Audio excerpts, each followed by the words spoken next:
Olá pessoal, tudo bem com vocês? Espero que todos estejam bem. Vamos então para mais uma aula do nosso curso Fisiologia Aplicada.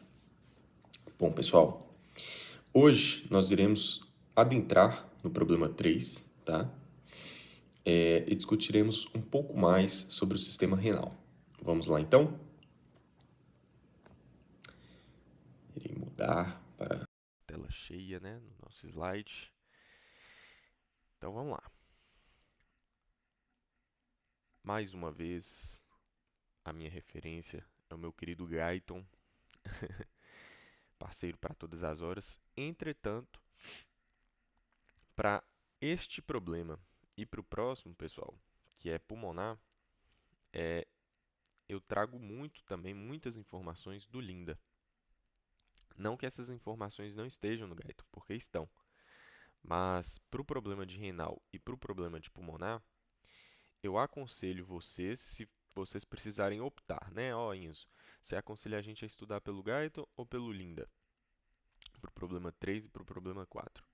Eu já adianto que eu aconselho, se vocês precisarem optar por uma referência apenas, estudar pelo Linda. Por quê? Porque está uma linguagem muito mais descomplicada. O Guyton ele aprofunda muito, e principalmente em cálculos, fórmulas que não são os principais objetivos de estudo. Os principais objetivos de estudo é você compreender o sistema. Essa parte de cálculos e etc. não é tanto assim. Então, por isso, o Linda traz essas informações também, obviamente, mas não tão aprofundado, detalhado como o Guyton faz, tá? Então, vamos lá. Problema 3, fechamento 1. Perdão. Bom, pessoal, nosso primeiro objetivo de estudo é nós tratarmos, nós conversarmos, nós discutirmos a anatomia e as funções dos rins, não é isso?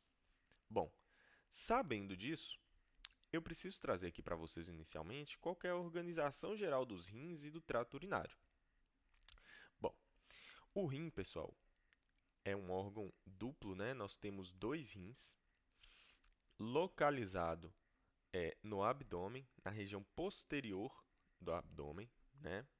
Ele é um órgão que tem aproximadamente a dimensão da sua mão fechada. Então, quando você fecha a sua mão, é mais ou menos, você vai ter mais ou menos a noção do tamanho do seu rim. E ele tem um peso de aproximadamente 150 gramas, tá? O rim é conectado à bexiga pelo ureter, né? Aqui na imagem nós podemos ver isso, ó. Aqui nós temos o nosso rim. Aqui nós temos o ureter, né, que conecta o rim até a bexiga. Para quê, pessoal?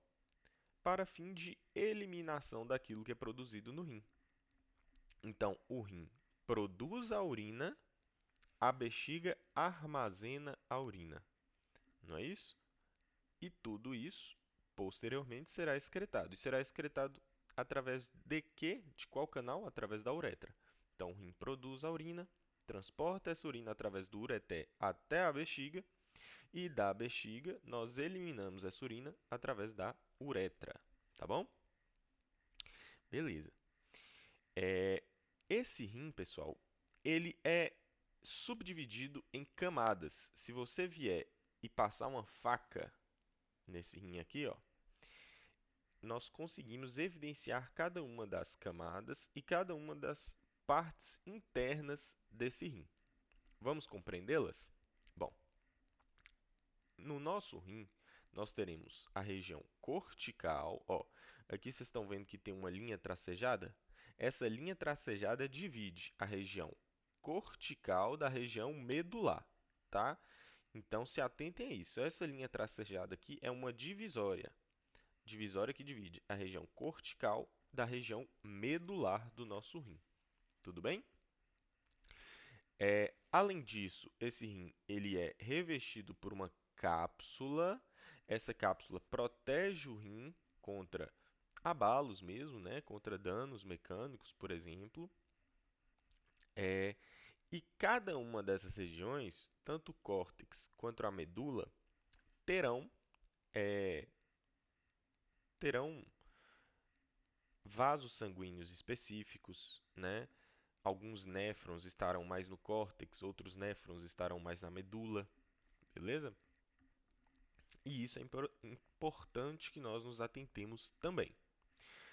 Entretanto, para este primeiro momento, eu quero que você se atentem para as estruturas medulares. Era essa palavra que eu queria que faltou. Cada uma dessas regiões tem estruturas, né? Mas agora eu quero que você se atentem para as estruturas medulares. Vamos compreendê-las? Bom, na medula, nós teremos algumas estruturas que participarão veemente desse processo de formação da urina, né? Do nosso xixi, beleza? Quais serão essas estruturas? As estruturas serão, vou falar de todas, depois eu falo da participação delas. As pirâmides renais, né? As papilas renais, os cálices menores, os cálices maiores, a pelve renal e o ureter. Certinho? Então, pessoal, cada uma dessas estruturas participa do processo de formação da urina. Enzo, você me falou de cada uma das estruturas, mas você não me explicou como que essas estruturas participam da formação da urina. Vamos compreender então, pessoal? Olha, a principal estrutura, se for para a gente pensar em formação de urina, são as pirâmides renais, certo? Ó, tá aqui, pirâmide renal. Por que, Enzo, que você me fala que essa é a principal estrutura? Porque, pessoal, será dentro da pirâmide que nós teremos o famoso néfron, né, que é a unidade funcional do rim. Sempre que a gente trazer esse termo, pessoal, unidade funcional, a gente está se referindo a aquilo que realmente faz a função que nós estamos falando. Veja, eu não mencionei que a função do rim é produzir urina? Então, se a unidade funcional é o néfron, significa que é o néfron que irá fazer, que irá cumprir com essa função de produzir a urina. Tudo bem? Então, pessoal, é dentro da pirâmide renal que nós temos essa estrutura denominada de néfron, tá? Que se eu der um zoom aqui, ó, vocês vão ver, a imagem não ficou com qualidade tão boa, mas olha, tá vendo essa estrutura amareladazinha? Essa estrutura amareladazinha aqui dentro, ó, é o néfron, tá bom? E é essa estrutura que vai produzir a urina e já já nós iremos mencionar como que ele faz isso, tá bom? Do néfron, pessoal, ele irá drenar a sua urina para uma estrutura denominada de ducto coletor, tá? Ducto coletor medular, que não está presente aqui nessa imagem. E é a união de ductos coletores que irá desembocar nessa estrutura maior, denominada de cálice menor. Então, como que funciona? Nós temos aproximadamente 800 mil, vão anotando aí, tá? 800 mil a 1 milhão de néfrons funcionais, tá? Esses néfrons vão drenar para um ducto coletor medular.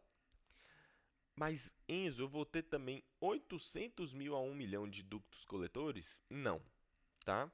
Nós temos aproximadamente 250 ductos coletores.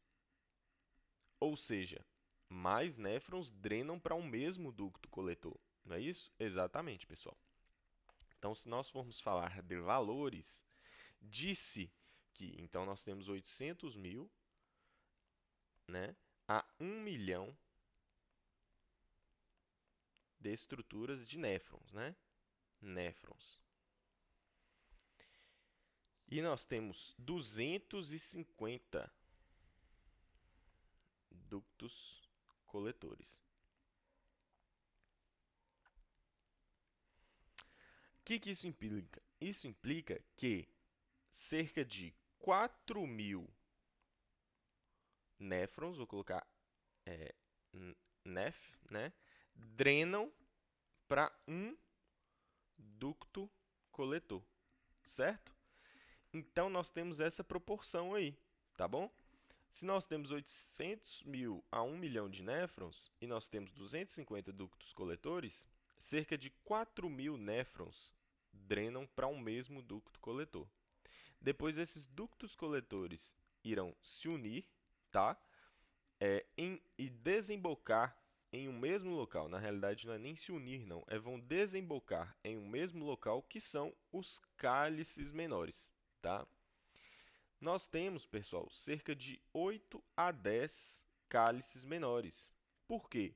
Porque a mesma quantidade de pirâmides renais que nós tivermos, nós teremos em cálices menores, porque eles são a conexão direta da pirâmide renal com o cálice maior.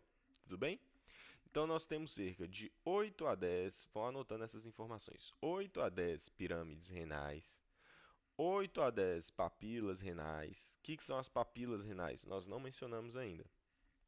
As papilas, pessoal, são justamente a região de conexão da pirâmide renal, onde está o néfron, com o cálice menor, que é a estrutura que irá comunicar com o cálice maior, que é a estrutura, por sua vez, que irá comunicar com a pelve renal, tá? Então, a papila cumpre a função de conectar a pirâmide renal ao cálice menor, tudo bem? Então, voltemos aos números. 8 a 10 pirâmides renais, 8 a 10 papilas renais, pois o mesmo tanto de pirâmides que nós tivermos serão a quantidade de papilas, 8 a 10 cálices menores, cerca de 3 cálices maiores, certo? Pois mais de um cálice menor drena em um mesmo cálice maior, e uma pelve renal, tá bom? Show de bola! Da pelve, pessoal, essa urina é encaminhada para o ureter, para que essa urina seja destinada, então, à bexiga que nós mencionamos, tudo bem? Então, a grosso modo, a produção da urina funciona dessa forma. Bom, uma estrutura fundamental do nosso rim é essa regiãozinha aqui, ó. Essa regiãozinha aqui. Opa! Onde ficou? Não quero isso. Show. Essa regiãozinha aqui, ó, pessoal. Perdão. Isso. Que região é essa? Na próxima imagem fica melhor de evidenciar. Olha, essa região aqui. Que região é essa, pessoal? Essa região do rim é chamada de hilo. Hilo. Hilo renal, né? O que é esse hilo renal? Nada mais é do que a região onde adentra no nosso rim a artéria renal, que supre o nosso rim com sangue oxigenado, de onde sai a veia renal, que leva o sangue desoxigenado, onde sai o ureter e, portanto, a pelve renal, né, que está aqui escondida pela artéria e veia renal, e por onde passam também os vasos linfáticos, tá bom? Então, o hilo é a região de entrada de vasos, né, no nosso rim. Que vasos são esses? Vasos e orifícios de drenagem, né? Que vasos são esses? Artéria, veia e vasos linfáticos, né? E o ureter, tudo bem? Então, isso é o hilo renal, tudo bom? Bom, pessoal, só a fim de conferência, então, o suprimento sanguíneo renal, nós acabamos de mencionar, né? O suprimento sanguíneo renal se dá através da artéria e veia renais, nós vamos falar um pouco mais desses vasos sanguíneos. O néfron é a unidade funcional do nosso rim, né? Nós já mencionamos isso, iremos explicar mais detalhadamente. E dentro do nosso rim há néfrons corticais e justamedulares. Já vão se familiarizando com esses termos, tá? Nós iremos mencioná-los mais para frente também. Bom, então, como nós já adentramos, os principais vasos sanguíneos do rim serão a artéria renal e a veia renal, né? Serão os vasos que irão nutrir esse nosso rim. Porém, pessoal, como vocês podem imaginar, a pirâmide renal é um órgão, é uma estrutura pequena e que dentro de cada pirâmide nós temos milhares de néfrons, né? Então, um vaso sanguíneo calibroso como uma artéria não seria capaz de nutrir o néfron de maneira adequada. Esse néfron precisa que essa vasculatura se torne menor para que aí sim ele consiga fazer uma troca adequada. É nesse sentido, pessoal, que essa artéria renal ela se ramifica em artérias, arteríolas e capilares, ou seja, se ramifica em vasos cada vez menores para que essa função seja cumprida. Desse modo, a primeira ramificação da artéria renal é em artéria interlobar. Veja aqui. Quais que são as artérias interlobares, né? São essas artérias aqui.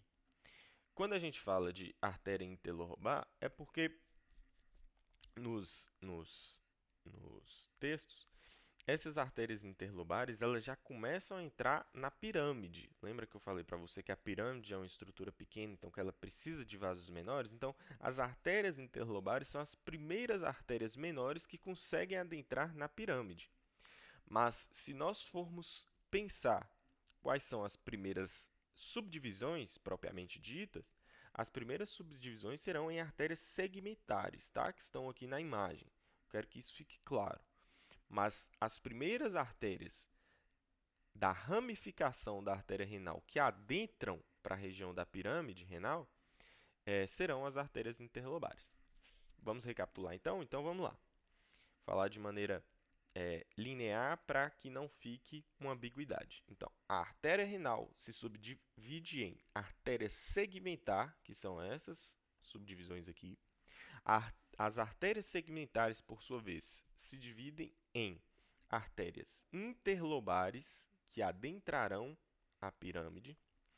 As artérias interlobares, por sua vez, se dividirão em artérias arqueadas, veja bem, está aqui, e as artérias arqueadas se dividirão em artérias interlobulares.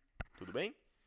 Então, se for para a gente traçar, né, aqui é a primária, aqui é a principal, vou colocar primária não, principal, né, a artéria renal é a principal, primeira subdivisão, segunda subdivisão, terceira subdivisão, quarta subdivisão. Beleza?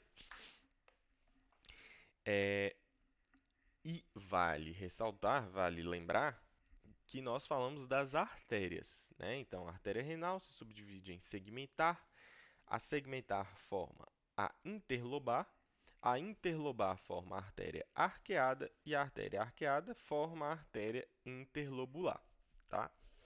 Mas nós falamos só da artéria, pessoal. As veias também receberão esses mesmos nomes a partir das suas subdivisões. Então, as veias interlobulares se unem e formam as veias arqueadas se unem e formam as veias interlobares se unem e formam as veias segmentares e as veias segmentares se unem e formam a veia renal, tá bom? Só que a veia é de trás para frente, né? Porque a veia está levando o sangue, não é isso? Até o coração. Beleza, pessoal. Bom, e qual que é a importância disso, pessoal? A importância é que agora sim, olha só, nós conseguimos tornar esses vasos tão delgados, né, tão finos, que a partir desse momento nós poderemos formar então arteríolas e após isso capilares de troca sanguínea.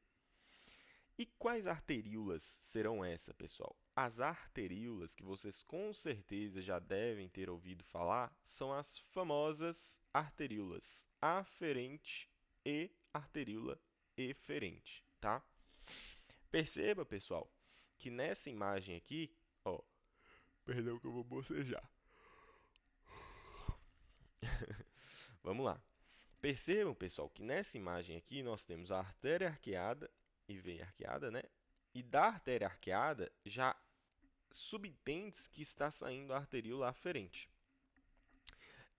Porém, é incorreto dizer isso, já que a arteríola aferente, pessoal, advém da artéria interlobular, tá bom?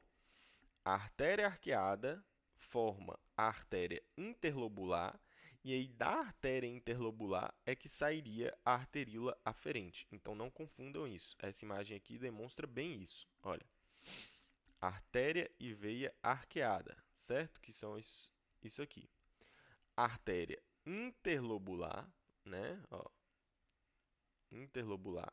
E da artéria interlobular sai a arteríola aferente. Tá vendo? Aqui até trouxe o termo errado, né? Interlobar, sendo que a interlobar são essas aqui, mas é interlobular, né?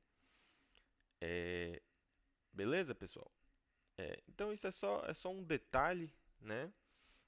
Porque, como vocês podem ver, as artérias interlobulares são as que saem para o córtex renal. E aí é dessas artérias interlobulares que sairão, de fato, as arteríolas que nós mencionamos. Tudo bem?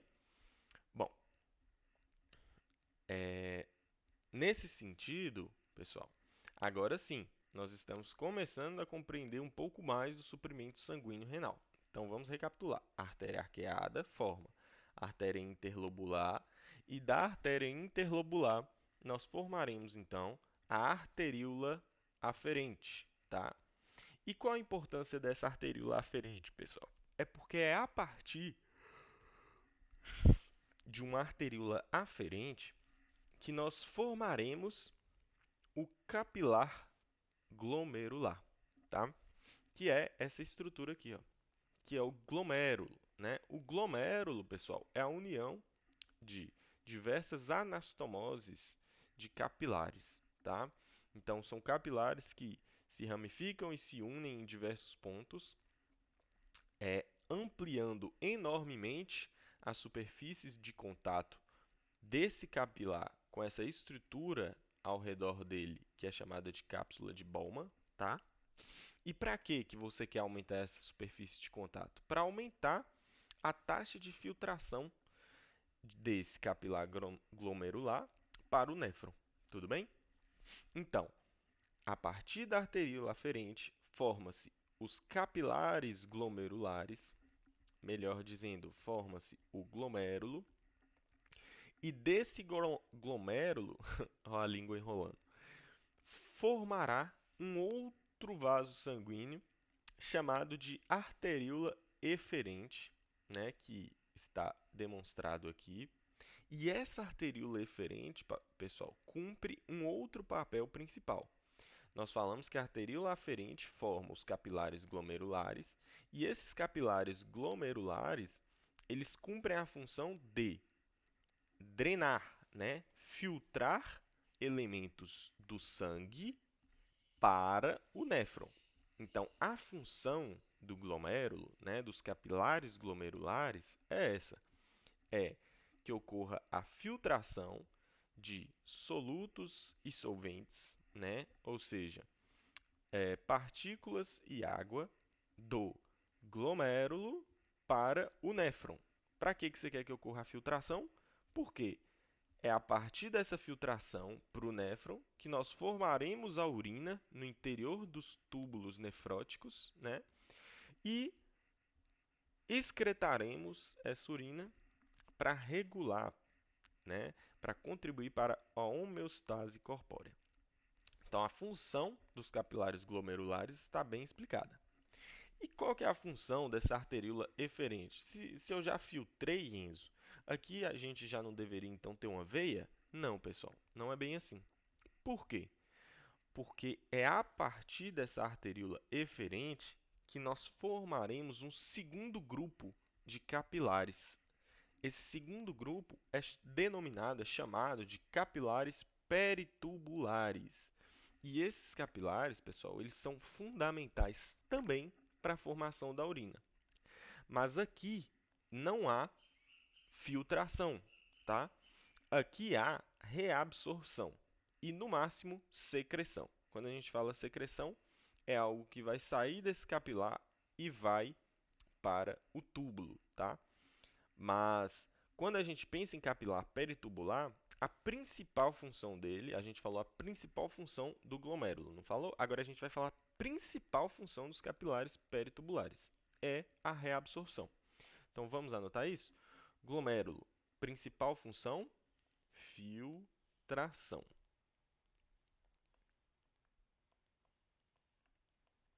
Capilares peritubulares, principal função, reabsorção. Tudo bem? Beleza, pessoal. E para quem, Enzo, que você quer reabsorver? Você quer reabsorver, pessoal, porque durante essa filtração é filtrado glicose, é filtrado alguns aminoácidos, né? É filtrado sódio em excesso e você não quer que essas substâncias sejam filtradas. Então, você precisa que exista uma segunda rede de capilar. Para quê? Para você reabsorver essas moléculas. Inclusive, reabsorver a água em excesso que foi filtrada. Assim, você pode reabsorvê-la, contribuindo, então, para a manutenção de uma pressão arterial estável. Não é isso? Show de bola.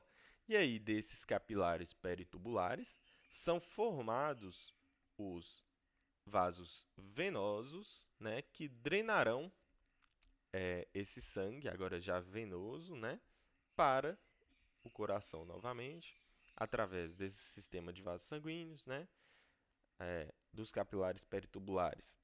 Esse sangue é drenado para as veias interlobulares, depois veias arqueadas, veias interlobares, veias segmentares, veia renal. Da veia renal, você vai parar lá na veia cava inferior, e da veia cava inferior, você vai parar no seu coração.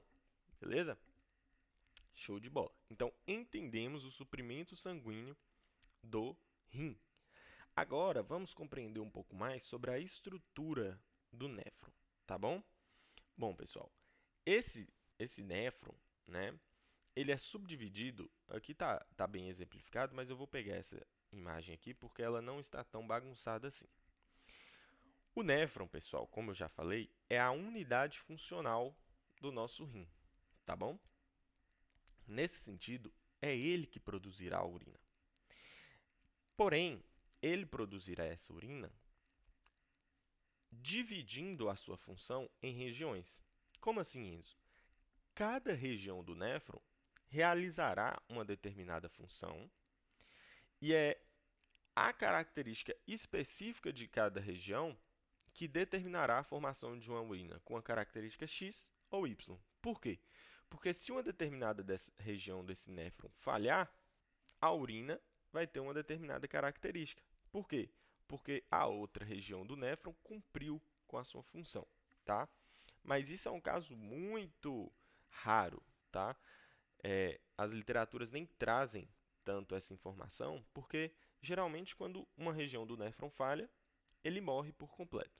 Mas o que eu quero que vocês compreendam aqui é que esse néfron é subdividido em regiões e cada uma das regiões cumpre uma função para determinar a urina com a característica que nós temos.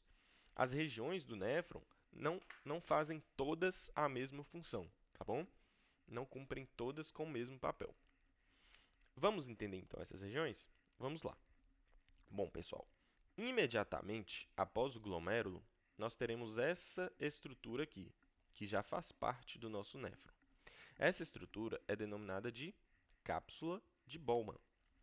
Essa cápsula de Bowman, pessoal, ela reveste o glomérulo a fim de garantir que todo o sangue que sair do capilar glomerular se dirija para o interior do néfron, né, através justamente da cápsula de Bowman.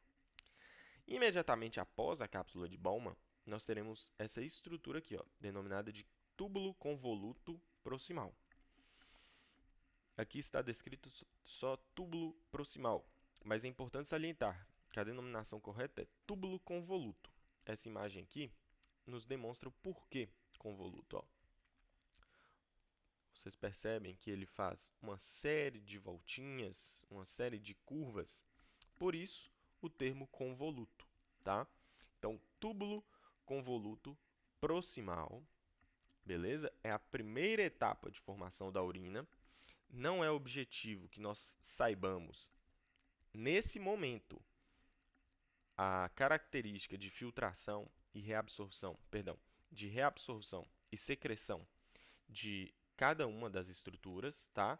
Mas eu já adiantei para vocês, por quê? Porque no P2 é que nós iremos destrinchar o que ocorre no túbulo convoluto proximal, o que ocorre na alça de Henle, o que ocorre na alça de Henle descendente fina, ascendente fina e ascendente grossa. O que ocorre na mácula densa? Na mácula densa a gente vai falar um pouquinho hoje mais. Mas o que ocorre no túbulo convoluto distal? Né? O que ocorre no túbulo conector, no túbulo coletor cortical, tá bom? Então, esses detalhes são objetos de estudo do P2. Aqui hoje eu só dei aquela, né, aquela faíscazinha para vocês ficarem curiosos e falarem assim, o professor falou que tem as características, mas ele não explicou cada uma das características. Pessoal, a vida injusta. Eu tenho que deixar vocês com curiosidade, porque senão na próxima aula vocês nem vão querer assistir. Vocês vão falar assim, eu já estou sabendo de tudo de rim, eu vou para o P2 aqui, porque nem preciso estudar para o P2, porque eu já sei tudo. O professor me deu uma excelente aula, me explicou tudo, não vou precisar assistir a aula do P2. Vocês entenderam? Aí vocês acabam com o meu emprego, não dá certo não. Brincadeiras à parte, pessoal. Mas ficaria muito densa a tutoria do P1 se incluísse essas características de filtração, reabsorção e secreção, tudo nessa mesma sessão, tá? Então, nós detalharemos isso no P2. Vamos lá, então. A primeira estrutura é a cápsula de Bowman, que recebe o ultrafiltrado, tá? Já também se familiarizem com esse termo, ultrafiltrado. Ultrafiltrado é aquilo que sai do capilar glomerular e entra para o néfron, tá? Então, a cápsula de Bowman recebe esse ultrafiltrado, destina esse ultrafiltrado ao túbulo convoluto proximal. Do túbulo convoluto proximal, nós teremos uma estrutura denominada de alça de Henle, tá?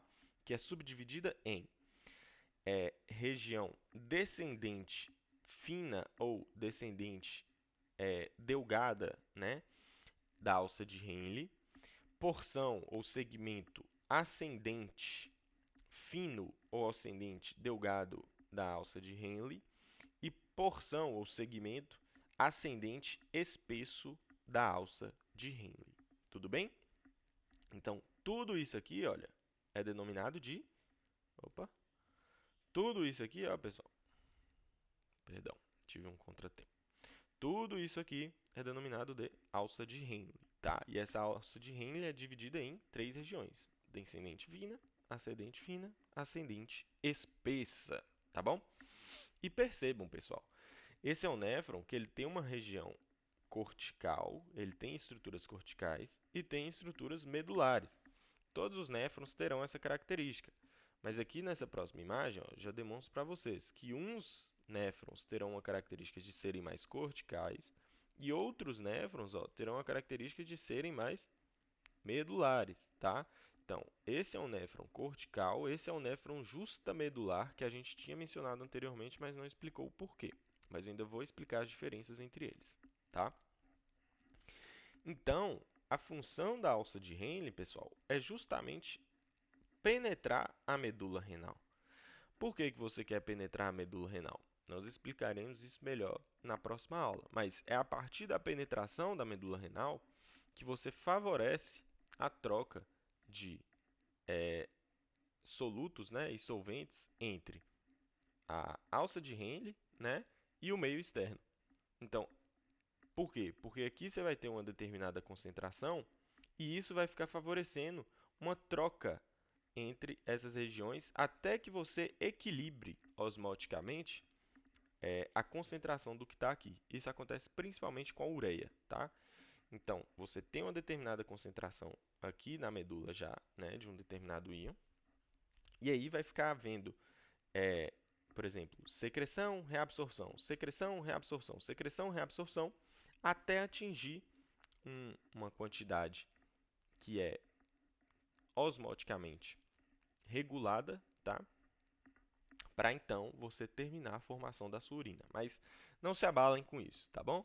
Só estou explicando para vocês a importância de entrar na medula. A importância de entrar na medula é para que haja essa troca entre sangue, né, do capilar peritubular e a alça de Henle, né?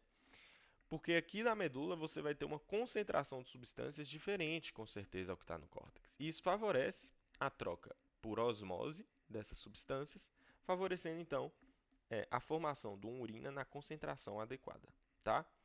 Então, retomando. Ultrafiltrado, passa pela cápsula de Bowman, segue para o túbulo convoluto proximal. A partir do túbulo convoluto proximal, é formada, então, a alça de Henle, que adentra na medula. Essa alça de Henle é dividida em 3 regiões. E da alça de Henle, forma-se o túbulo convoluto distal. Entretanto, pessoal, é válido salientar que, imediatamente depois da alça de Henle e imediatamente no início do túbulo distal, né, imediatamente antes do início, exatamente no início e antes do início, tá? do túbulo distal, nós teremos uma estruturinha aqui, ó, denominada de mácula densa, tá? Essa estrutura, pessoal, mácula densa, ela é importante para verificar a concentração de solutos que há no interior dessa urina. Se ela percebe que está tendo uma quantidade muito grande de solutos, ela percebe que talvez esteja ocorrendo uma filtração, é a concentração de solutos, tá? Se ela percebe que a concentração está muito grande, ou está muito diminuída, ela vai promover ou a constrição da arteríola aferente ou não vai fazer nada, tá? Mas essas regulações de arteríola, etc., a gente vai falar um pouco mais para frente na aula, não se preocupem. Só quero que vocês saibam que a função dela é avaliar a concentração de solutos no interior do néfron, tá bom? A mácula densa faz parte do aparelho denominado de aparelho justaglomerular.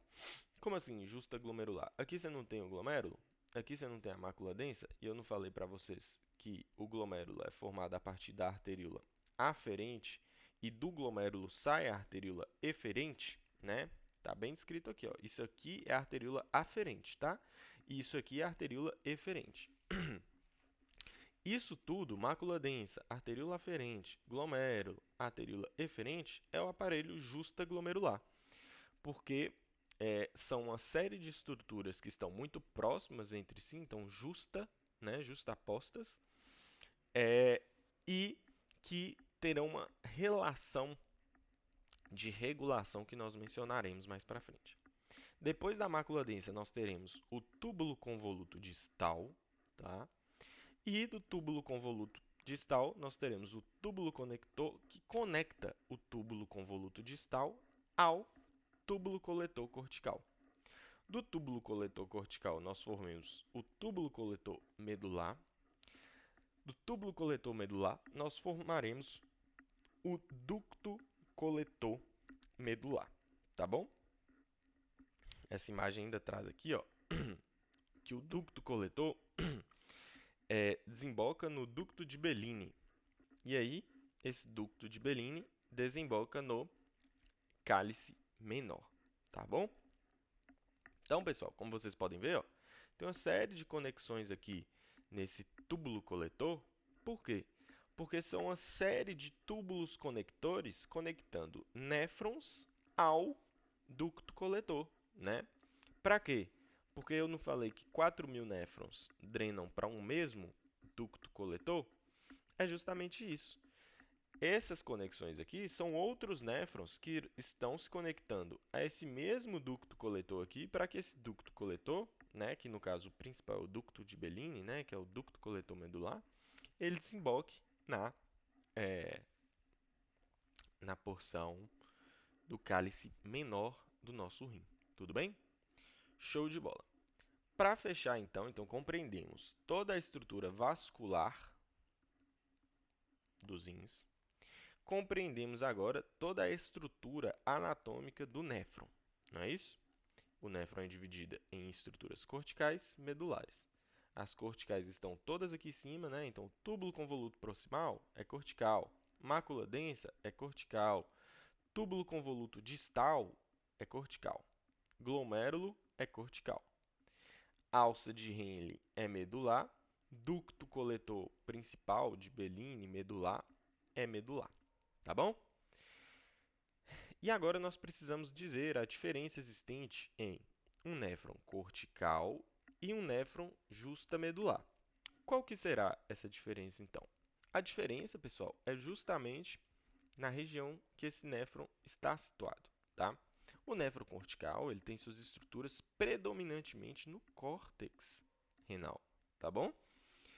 E isso implica, pessoal, em uma formação de urina diferente, tá? O néfron cortical, ele faz uma urina menos concentrada. O néfron justamedular, pelo fato de ele ser um néfron, vamos falar a diferença primeiro, né? Então, o néfron cortical, ele tem suas estruturas predominantemente no córtex. O néfron justamedular, como vocês podem ver, o próprio glomérulo dele está praticamente na divisória entre o córtex e a medula, né? Então, está na divisória aqui entre córtex e medula, tudo bem? Então, ele já é um néfron que tem a maior parte dele no interior da medula, tudo bom? Tudo bem? E o que isso favorece? Isso favorece, pessoal, você ter um néfron que tem essas estruturas principalmente no interior da medula, isso favorece que sua urina se torne mais concentrada. Porque quanto mais a alça de Henle for longa, olha para você ver o tamanho dessa alça de Henle e olha o tamanhozinho dessa aqui. Essa alça de Henle do néfron justamedular é praticamente o dobro. E quanto mais essa alça de Henle for longa, maiores serão as trocas que eu falei para vocês que ocorrem aqui ao longo dessa alça de Henle, baseado nas forças osmóticas, né? Tornando a urina mais concentrada. Então, em situações, por exemplo, que você está em privação de água, esses néfrons aqui são fundamentais, porque eles vão reabsorver a maior parte de água que eles puderem, né, para tornar essa urina mais concentrada. E não só água, né, pessoal? Porque a água ela é reabsorvida em diversos pontos desse trajeto. Mas, se formos pensar na principal função, eu dei um exemplo aqui, tá? Mas não foquem nisso da água, porque não é o foco principal da alça de Henle reabsorver água, tá? São outros solutos e vocês vão entender na aula seguinte. Eu não vou adentrar nisso aqui, porque senão vai bagunçar a cabeça suas. Mas entendam que a principal função do néfron justamedular é formar urina concentrada. E numa situação de privação, né, que você está em falta de água, por exemplo, isso é fundamental, você concentrar a sua urina. Tudo bem? Show de bola. E uma estrutura também diferente é que o nefrocortical terá, saindo das suas arteriolas eferentes, os chamados capilares peritubulares, que são esses aqui. Já o néfron justamedular, os capilares que saem da arteríola eferente dele, ó, aqui está a arteríola aferente, aqui está a arteríola eferente. Os capilares que saem da arteríola eferente não são mais chamados de capilares peritubulares. Aqui nós temos os chamados, a chamada, né, ou o chamado vasa recta, né? Vasa recta nada mais são do que os capilares peritubulares, mas são capilares peritubulares especializados. Especializados em quê? Em formar urina concentrada. Então, no néfron justamedular, você tem uma rede de capilares peritubulares própria, denominada de vasa recta, que contribuem para esse processo de formação de urina concentrada. Tudo bem? Bom, matamos então as estruturas, né? E agora nós precisamos, para fechar esse primeiro tópico, nós precisamos compreender como que funciona o processo de micção, né? E, portanto, a anatomia fisiológica da bexiga. Bom, pessoal, nós já mencionamos lá em cima, né, a respeito do rim que guia através do ureter a urina até a bexiga, que será drenada através da uretra. Deixa eu tomar um gole d'água antes de eu dar continuidade aqui. Só um instantinho.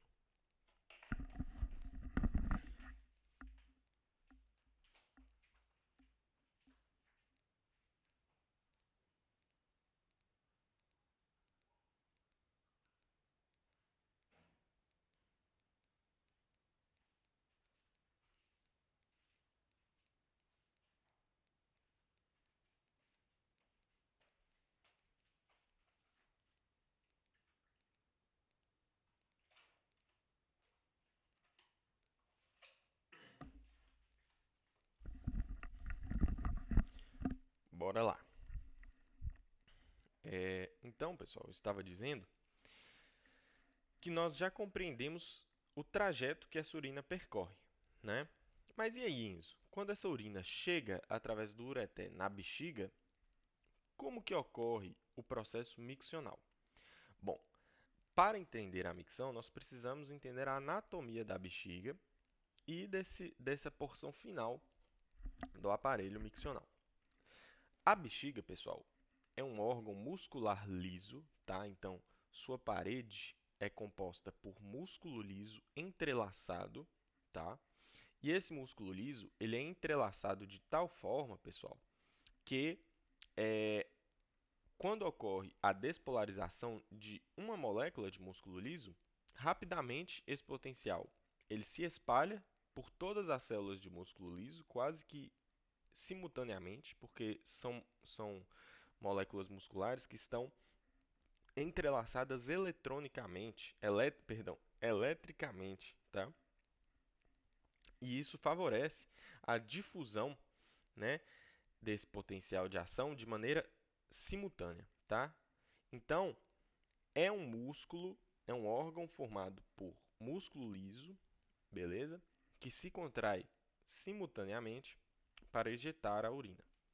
Esse músculo liso, pessoal, é denominado de músculo detrusor. Então, toda essa camada de músculo liso aqui que nós mencionamos recebe o nome músculo detrusor da bexiga, tá bom? Esse músculo detrusor, pessoal, terá no seu interior dois receptores. Terá receptores colinérgicos, né, ou receptores muscarínicos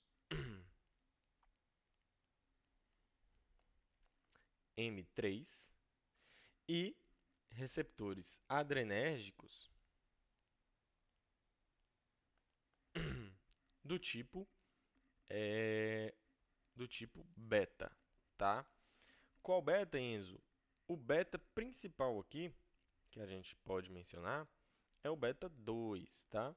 Mas as fontes elas não trazem exatamente qual é o beta que está aqui, não. Só lembre que tem receptor adrenérgico, tá bom?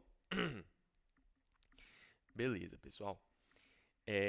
E qual que é a importância disso? Aí nós temos que retomar lá no problema 1, que nós falamos de receptores.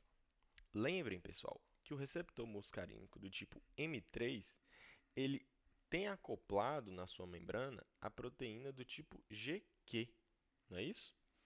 E o beta 2 tem acoplado à sua membrana a proteína do tipo GS, não é isso? E qual que é a importância disso, pessoal? Ambas as proteínas são proteínas de ativação.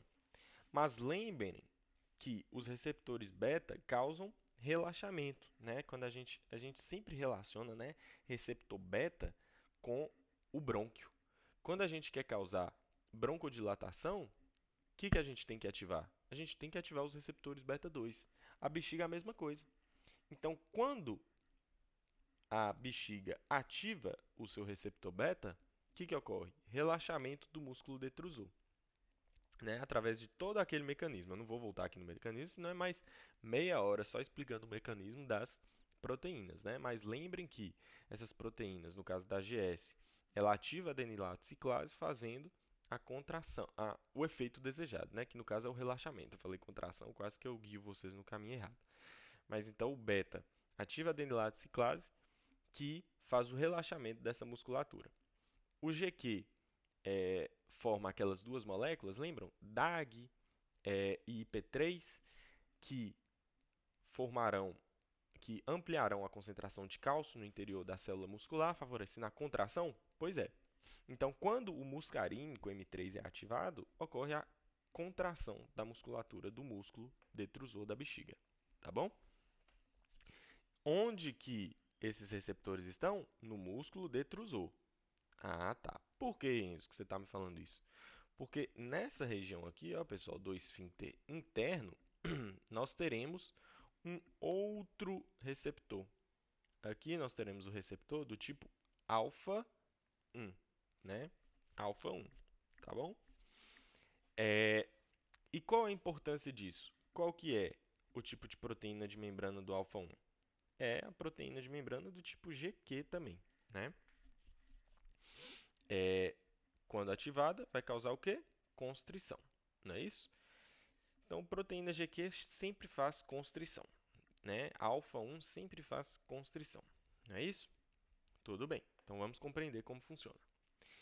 Você está lá com sua bexiguinha de boa, a bexiguinha, você está no momento de luta ou fuga. Se você está no momento de luta ou fuga, quem que vai estar ativo, principalmente? O sistema nervoso simpático. Nesse sentido, qual receptor que está ativo?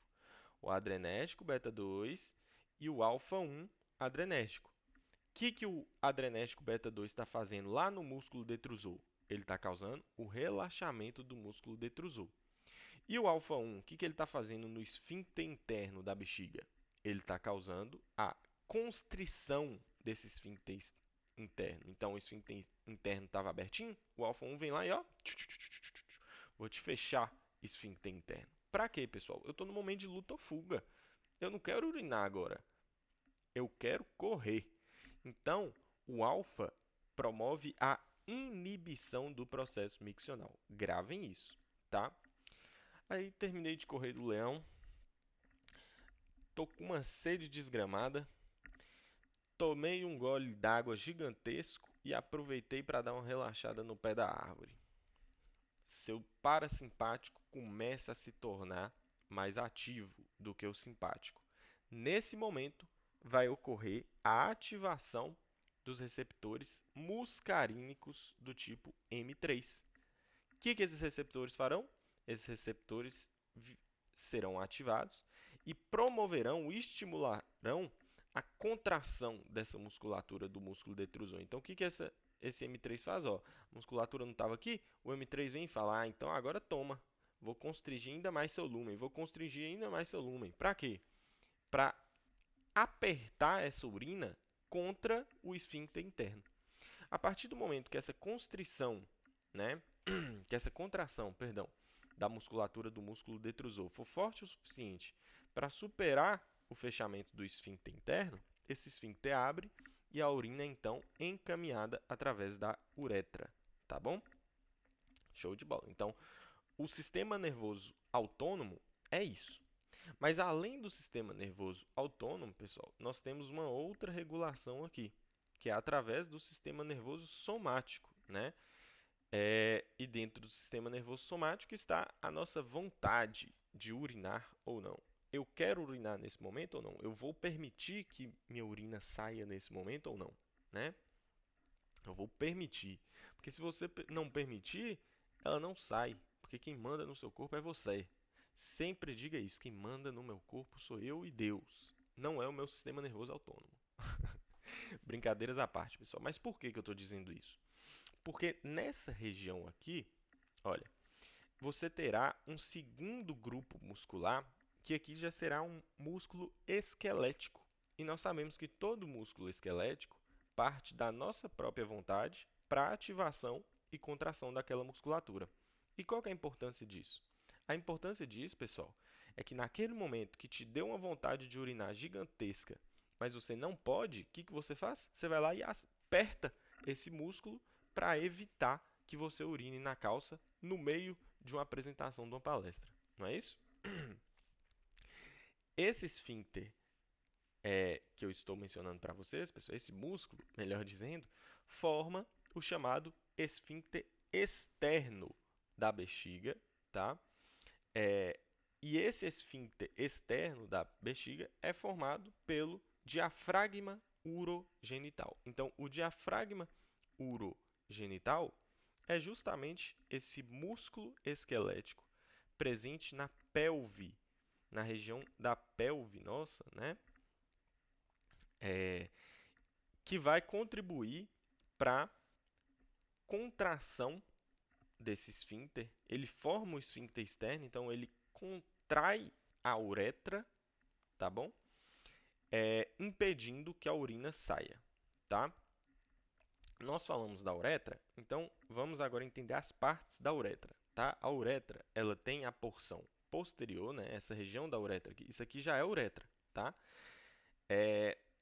Essa região é chamada de uretra posterior, uretra prostática, tá bom? O que é a uretra prostática? É a uretra que passa por dentro da próstata, tá? E uretra anterior, né? Que é essa uretra que vai passar através dos corpos cavernosos do pênis, então se destinará até a abertura uretral externa para que você faça a micção. No caso do pênis, né? Porque no caso da mulher, não passa por corpos cavernosos, não. Beleza? Então a uretra é subdividida em uretra posterior, prostática, anterior. Ao final da uretra prostática, você tem esse diafragma urogenital, que é o músculo esquelético que forma o esfíncter externo da bexiga, o qual é controlado pelo sistema nervoso autônomo, né? Então por nós, e a gente vai regular. Posso fazer xixi agora ou não posso fazer xixi agora? Tá bom? Essa bexiga ainda, pessoal, é subdividida em região posterior da bexiga, tá bom? E a região da bexiga denominada de trígono da bexiga.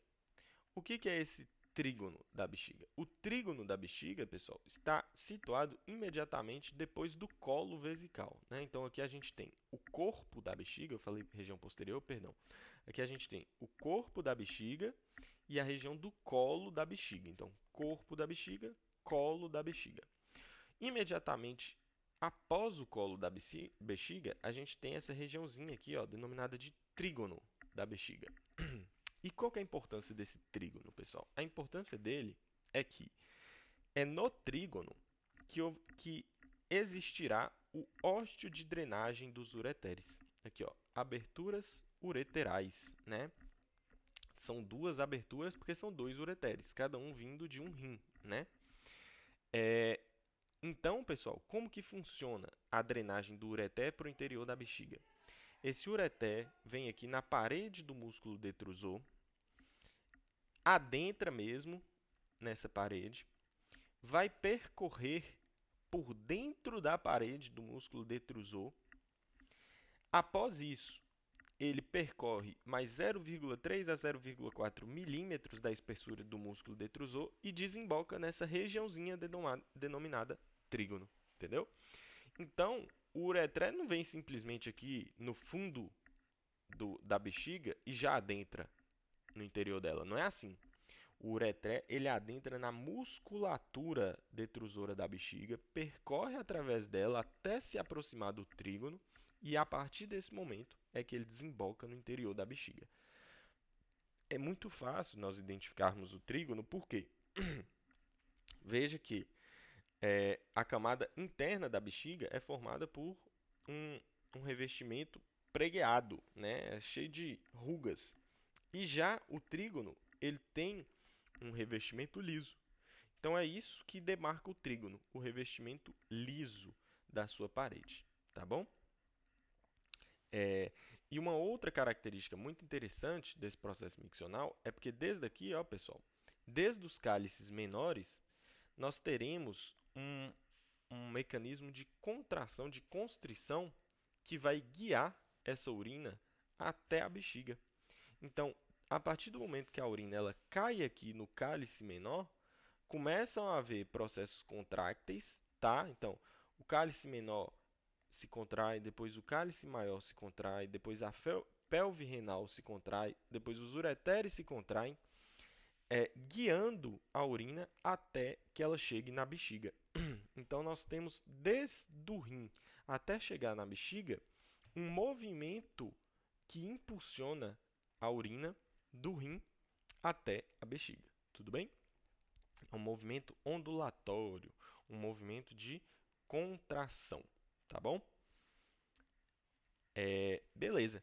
E aí, pessoal, quando que vai ocorrer a micção, né? Nós já entendemos toda a estrutura que está por trás dessa micção, tá? Aqui tem duas estruturas, né?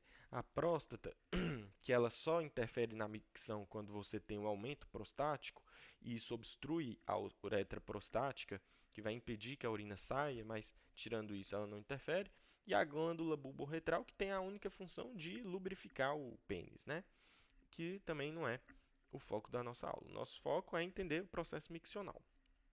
Então, pessoal, A partir do momento que, como que vai ocorrer essa micção então, né?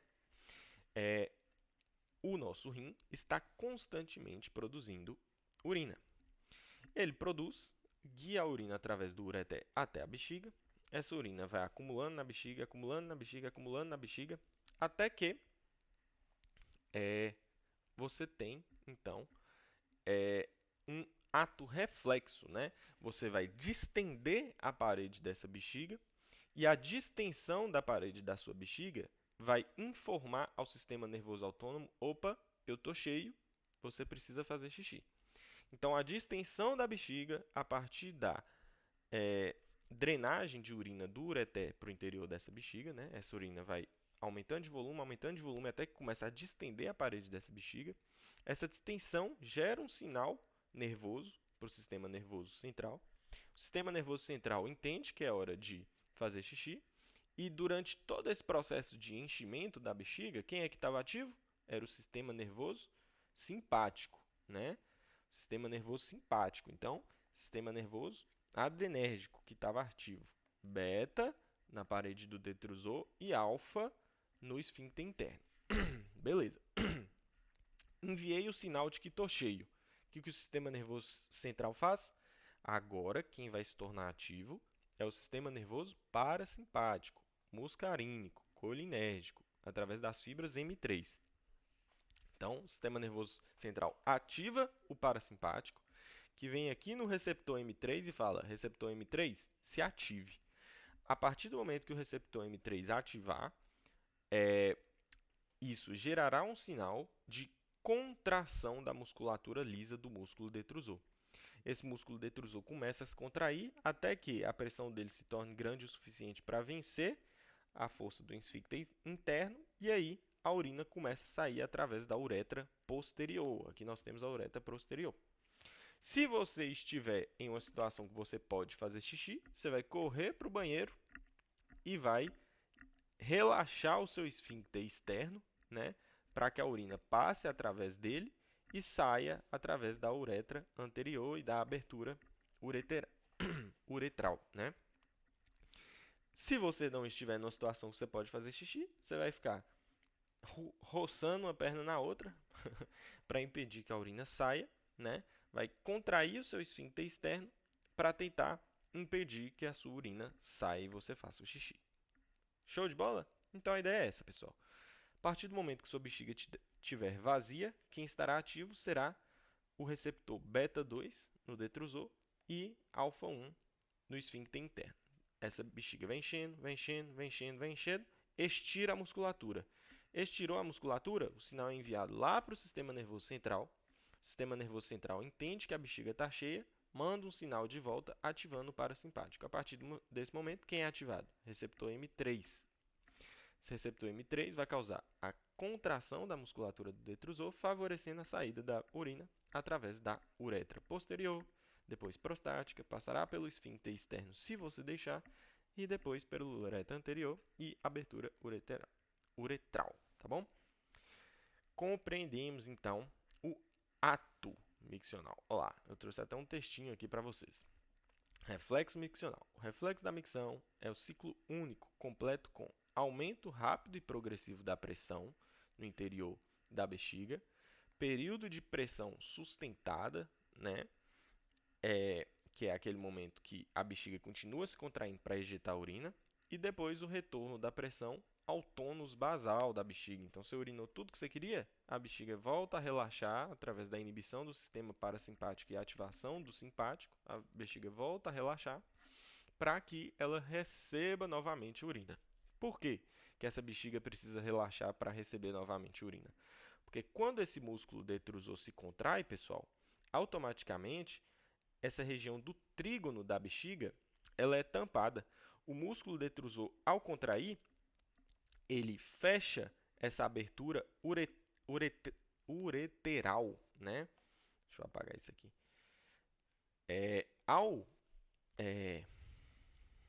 Ao músculo detrusor se contrair, pessoal, ele fecha essa abertura ureteral, né, dos ureteres. Então, quando o músculo detrusor se contrai, os ósteos de drenagem dos ureteres se fecham, né? toda a porção do ureter que percorre dentro do músculo detrusor também se fecha, porque o músculo detrusor está se contraindo, e dessa forma para de ocorrer drenagem da urina dos ureteres para o interior da bexiga. Então, essa bexiga precisa voltar a relaxar, o músculo detrusor precisa voltar a relaxar para que esses ósteos de drenagem se abram novamente, e também para que o ureter que está percorrendo o interior do músculo detrusor se abra novamente, para que volte a ocorrer a drenagem de urina. Enquanto o músculo detrusor estiver contraído, não tem drenagem de urina. O músculo detrusor precisa estar relaxado. Para quê? Para que os ureteres que estão aqui dentro permaneçam com seus lúmens abertos e o ósteo de drenagem do ureter também fique aberto. Para que tanto o lúmen do ureter, que percorre no interior do músculo detrusor, quanto os ósteos de drenagem do ureter se mantenham abertos, é preciso o quê? Que o músculo detrusor esteja relaxado. E quando que o músculo detrusor estará relaxado? No momento em que o sistema nervoso simpático estiver atuando para receber mais urina e reiniciar um novo ciclo miccional. Tá bom? O reflexo da micção é reflexo espinhal, totalmente autônomo, né? Para a vontade de fazer xixi é autônoma, mas pode ser inibido ou facilitado pelos centros cerebrais, né? Que é o que eu falei para vocês do diafragma urogenital. Fechou?